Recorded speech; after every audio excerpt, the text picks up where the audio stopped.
Hello at welcome sa ating online Sunday School, mga kids! It's me, Teacher Grace, at magkakasama ulit tayo ngayon para makilala pa natin ng lubusan si God at matuto tayo ng kanyang salita. Sa susunod na 6 na linggo, meron tayong mga panibagong matututunan tungkol sa characteristics or attributes of God. Siguro naiisip niyo, Teacher, anong meaning po ng attributes? So, mamaya malalaman natin kung ano yung meaning nun, okay? Ready na ba kayo at excited na kayo ngayong hapon? Pero bago yan, syempre, tayo muna ay magpipray. We will ask for God's guidance at wisdom para sa ating pag-aaral ngayong hapon. Let's close our eyes and bow our heads. Jesus, maraming salamat po na nandito po kami ngayon para mag-aral ng inyong salita. Ihanda niyo po ang aming puso at ang aming isip at kayo, Lord, ang mag-guide sa amin at magbigay sa amin ng wisdom as we study your word this afternoon. Thank you, Lord, in Jesus' name. Amen! Let's praise God today. Konting stretching para sa ating mga actions. And kahit na nasa magkakahiwalay tayong mga bahay natin, we will sing to the Lord together. Are you ready? Our God is a great big God. Our God is a great big God. Our God is a great big God, and He holds us in His hands. Our God is a great big God. Our God is a great big God. Our God is a great big God, and He holds us in His hands. He is higher than a skyscraper, and He's deeper than a submarine. He is wider than the universe and beyond my wildest dreams. And He's known me and He's loved me since before the world began. How wonderful to be a part of God's amazing plan. Our God is a great big God. Our God is a great big God. Our God is a great big God, and He holds us in His hands. Our God is a great big God. Our God is a great big God. Our God is a great big God, and He holds us in His hands.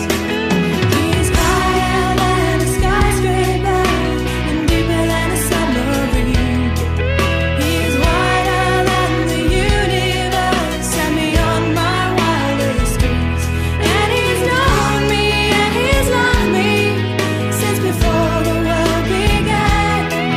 How wonderful to be a part of God's amazing plan. Our God is a great big God. Our God is a great big God. Our God is a great big God, and He holds us in His hands. Our God is a great big God. Our God is a great big God. Our God is a great big God, and He holds us in His hands. Our God is a great big God. Our God is a great big God. Our God is a great big God, and He holds us in His hands. And He holds us in His hands. And He holds us in His hands. And He holds us in His hands. And He holds us in His hands.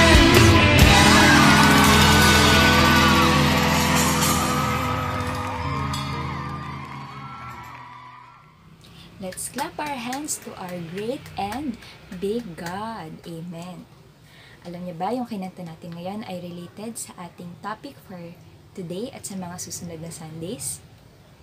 Katulad na nabanggit ko kanina, meron tayong bagong topic at ito ay Our Awesome God! Wow! So for the next 6 weeks, matututunan natin at mas makikilala pa natin ang Diyos na ating sinasamba at pinapaniwalaan. Kung tatanungin ko kayo, how would you describe a good friend? paano mo mailalarawan ang isang mabuting kaibigan. So, magbibigay si teacher ng example. Halimbawa, ako, ang naiisip ko ay honest or tapat. Kayo, anong naiisip nyo? Yes, kind, good, ano pa? Cheerful. Ang sarap magkaroon ng kaibigan na masayahin, tama? Ano pa? A friend who always listens, yung handang makinig sa'yo. So, lahat ng yan na mga nabanggit natin, ang tawag dyan ay attributes. Yun yung nabanggit ko kanina. So, siguro, first time niya marinig ang salitang ito. Ang gawin muna natin, let's spell out attributes. 1, 2, 3, go! A-T-T-R-I-B-U-T-E-S.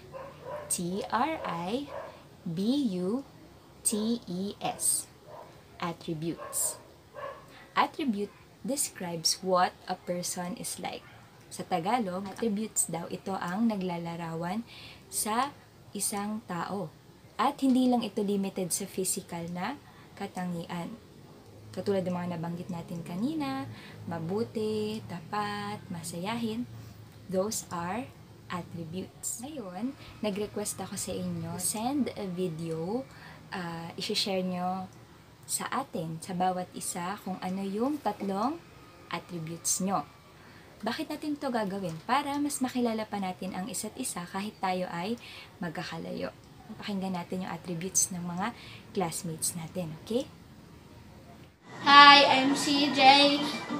I'm honest, I'm thrifty, and I love singing. Hi, I'm Ian and I like watching and making short stories. Bye-bye. Hi, I'm Abby and I help Mommy at the house and wash the dishes and I love to do arts. Bye-bye. Hi, I'm Charlotte. I'm always happy and positive. I like to dance, listening to music, and playing guitar.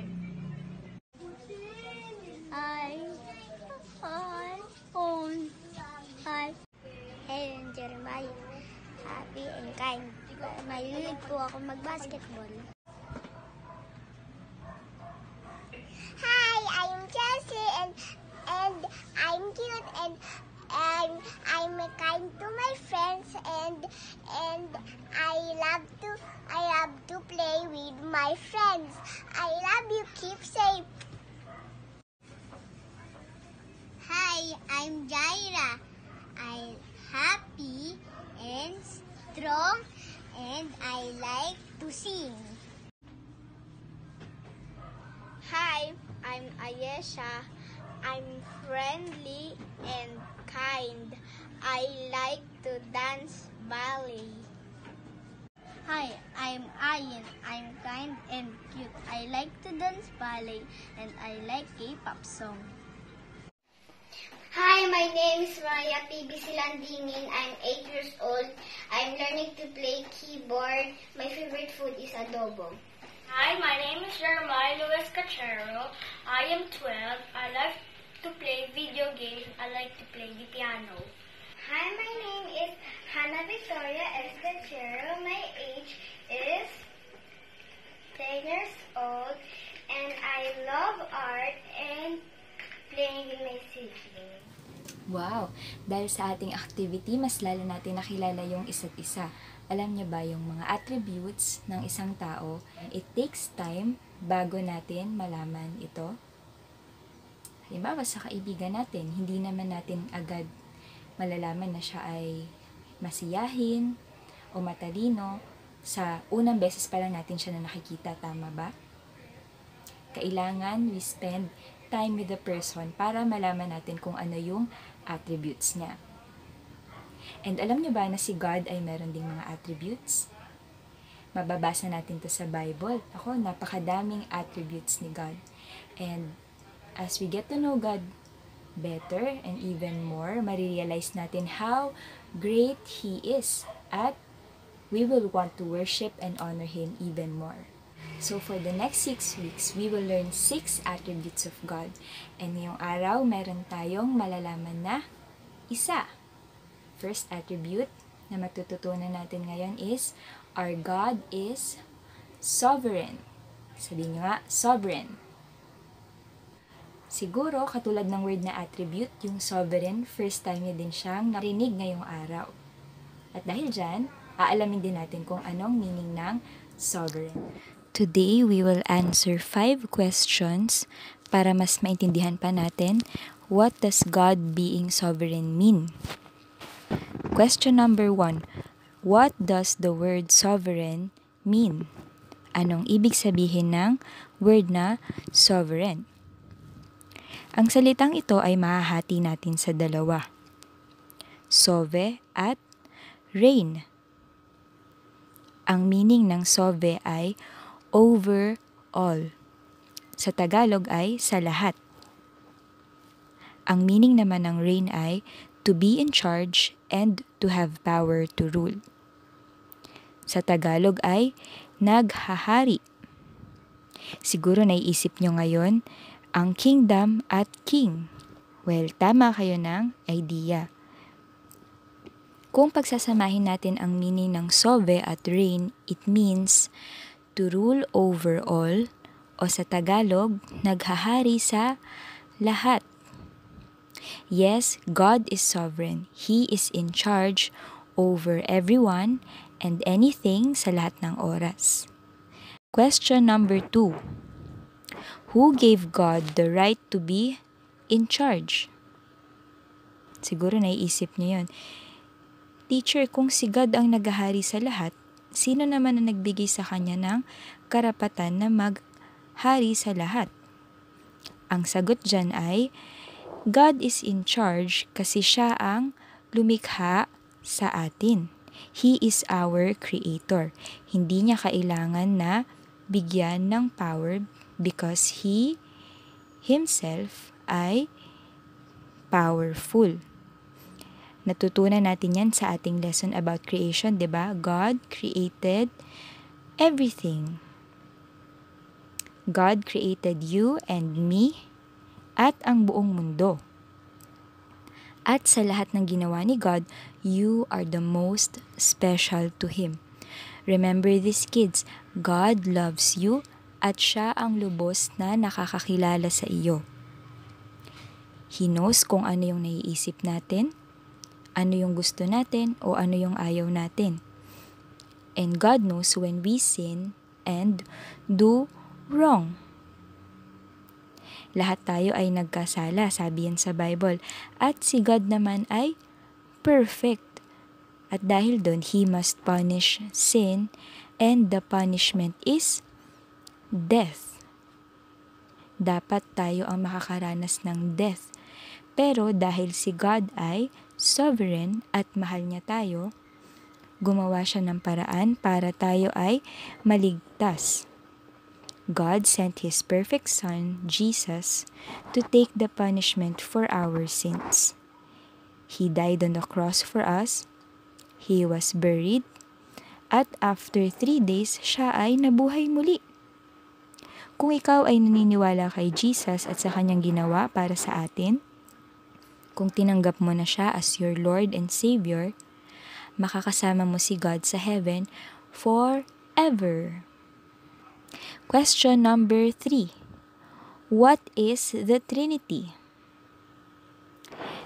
So, another unfamiliar word siguro para sa inyo, no?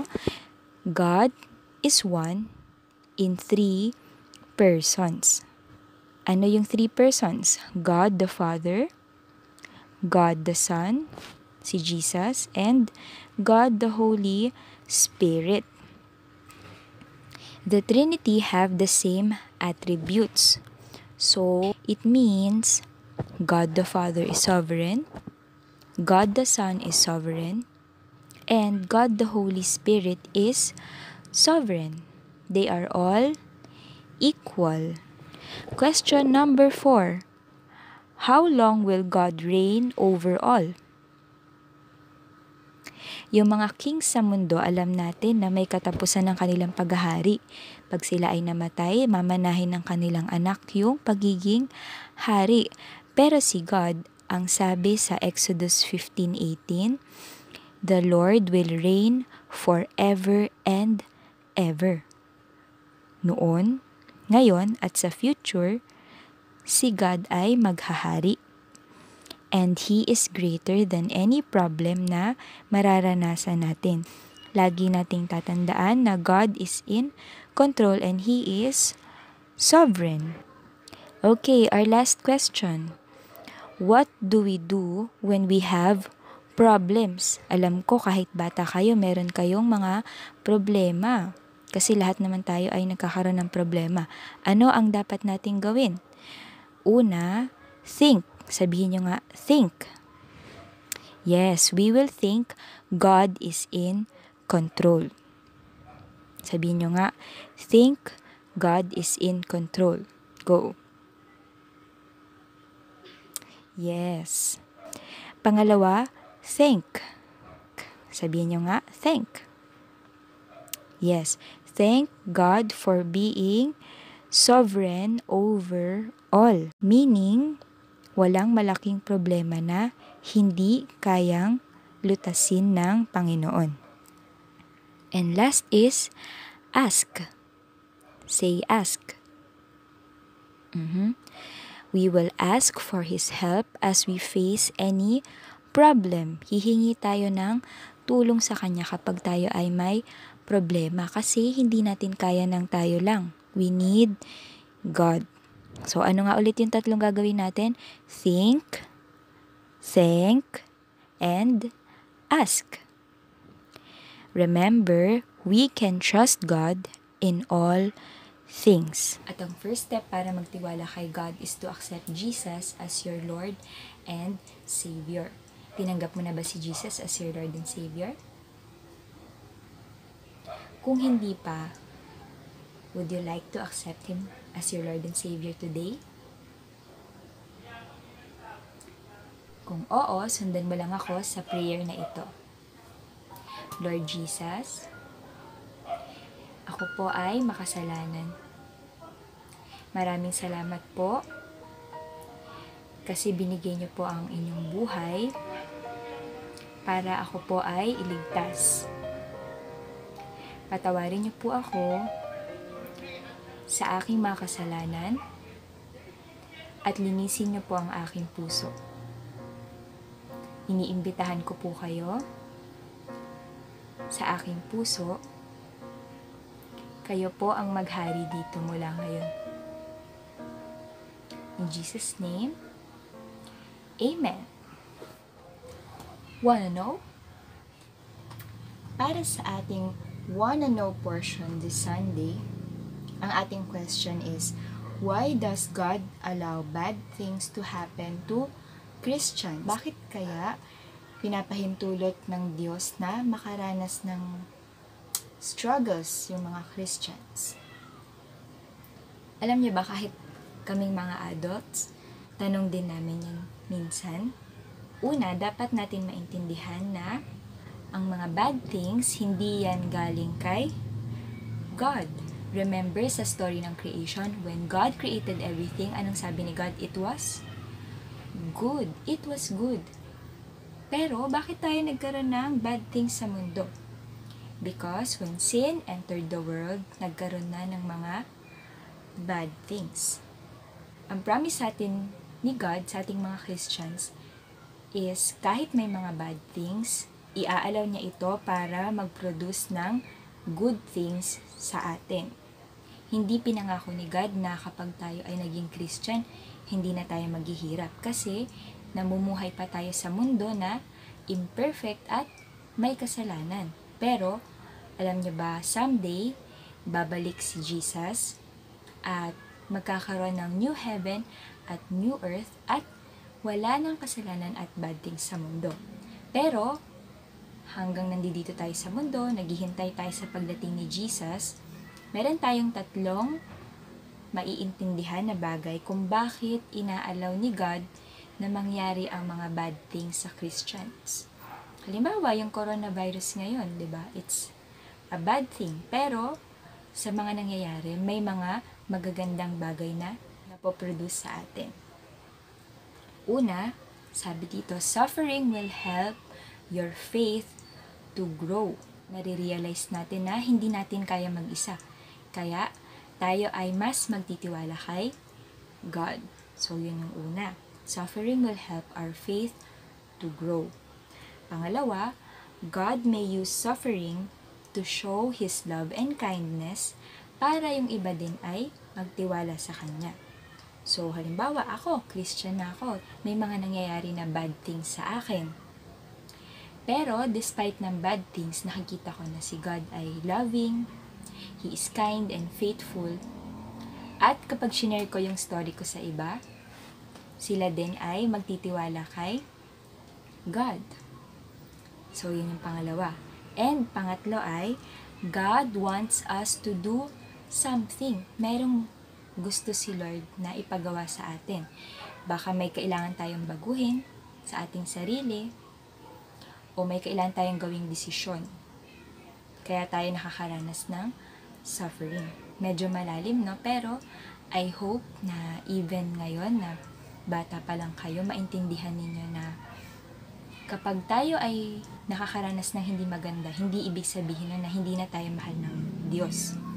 Kasi mahal tayo ng Diyos, alam natin yan. Binigay niya yung buhay niya para sa atin. Ngayon, tayo ay nakakaranas ng suffering for a purpose.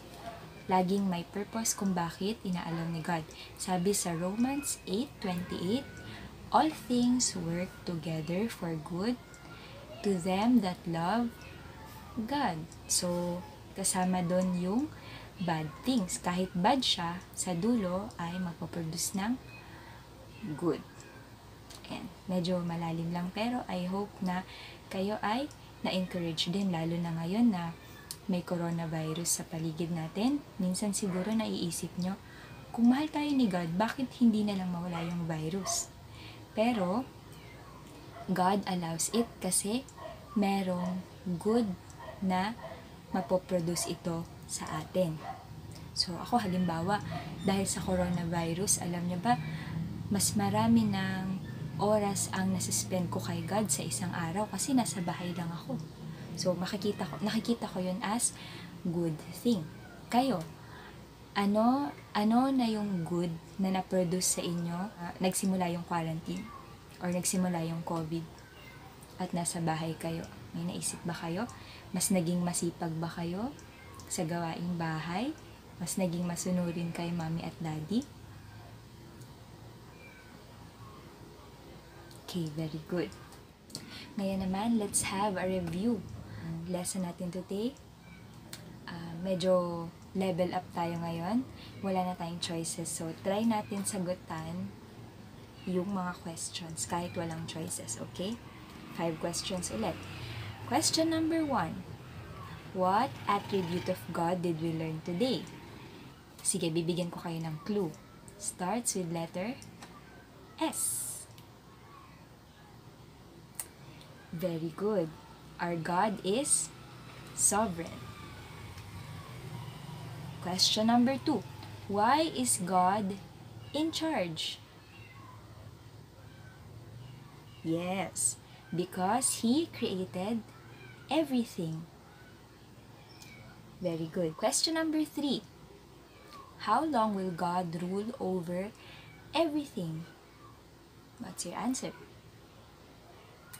Yes, very good. Forever. Number 4. 3 persons of Trinity. Enumerate.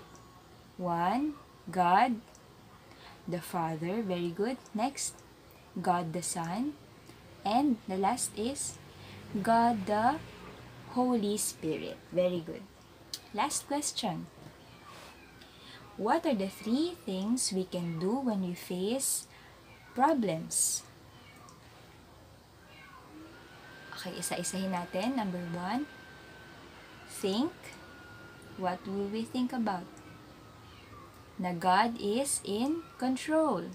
Number 2, think. Thank God for being sovereign. And last, ask. Ask God for help when faced with problems. Very good. Ang memory verse natin today ay makikita sa 1 Chronicles 29 verse 11. Let's read. Yours is the kingdom, O Lord, and you are exalted as head above all. Anong meaning yan? Si God ang naghahari sa lahat. In short, God is sovereign. So let's try to memorize the verse. Okay, let's read again. 1 Chronicles 29:11. Go. Yours is the kingdom, O Lord, and you are exalted as head above all. Okay, let's remove some words. And let's recite 1 Chronicles 29:11. Go. Yours is the kingdom, O Lord, and you are exalted as head above all. Bawasan pa natin. Let's try to remove some words. Let's recite 1 Chronicles 29:11. Go.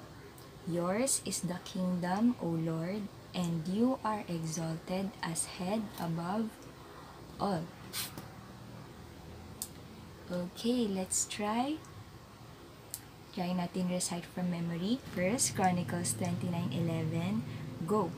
Yours is the kingdom, O Lord, and you are exalted as head above all.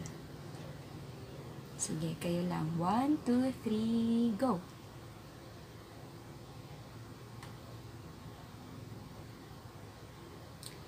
Very good, very good. And now we're done with our lesson. At alam ko na medyo seryoso yung ating lesson today. Hindi yung usual natin na mga Bible stories, pero it's important that we know who God is. So, huwag natin kakalimutan, first attribute of God, God is sovereign. Now, kung meron kayong mga questions, again, I encourage you, magtanong kayo kay mommy or daddy, or mag-chat kayo sa ating GC, and we will try to answer kung ano yung sinasabi sa Bible regarding sa inyong mga questions. Okay? For our offering, again, itabi muna natin hanggang hindi pa tayo pwede pumunta ng church. And sa bawat araw, wag natin kakalimutan ipag-pray yung situation ng Philippines sa COVID-19 and ng buong mundo. At also, i-include natin si Jam Jam sa ating prayer na siya ay patuloy na palakasin ng Lord at total healing sa kanya. Okay? So now, let's close in prayer at pasalamatan natin si God sa natapos natin na Sunday School. Let's pray.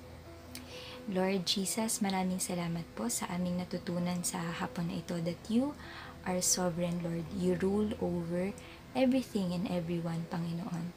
And we just have to trust sa inyo, Panginoon, na kahit ano yung kaharapin namin, you are with us and you are greater than any problems, Lord, na kakaharapin po namin.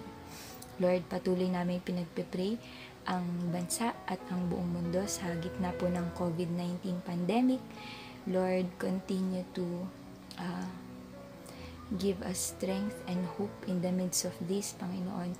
And we pray kayo ang magpalakas, Lord, sa mga frontliners, sa mga leaders, Lord. Kayo po magbigay ng wisdom.